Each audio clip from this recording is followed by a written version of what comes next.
जर भारताला विकसित करायचं असेल तर सर्वात प्रथम आपल्याला साक्षरतेकडे विशेष लक्ष द्यायला पाहिजे.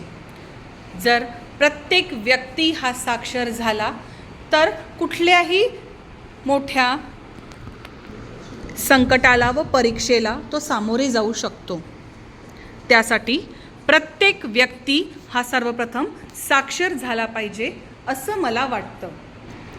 त्यासाठी आपण सोप्या पद्धतीने त्यांना शिकवू शकतो. सर्वात प्रथम आपण बाराखडीपासून जर सुरुवात केली तर त्यांना पहिले अक्षर ओळख सांगायची, त्यानंतर त्यांना त्या मात्रेचं आपण ज्ञान द्यायचं.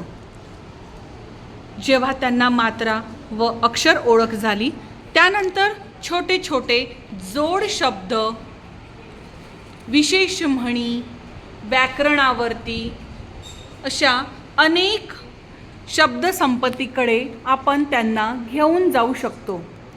प्रत्येक एक व्यक्ती जर सुशिक्षित झाला तर देश मुळात विकसित होईलच की. कधीकधी चित्र दाखवून आपण त्यांना सोप्या पद्धतीने शिकवू शकतो.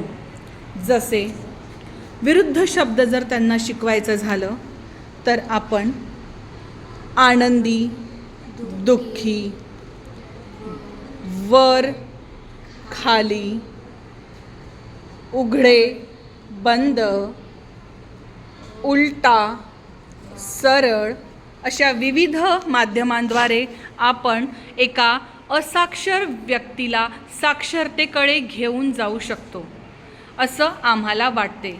जर भारताला विकसित करायचं असेल तर साक्षरतेकडे विशेष लक्ष देण्यात यावे.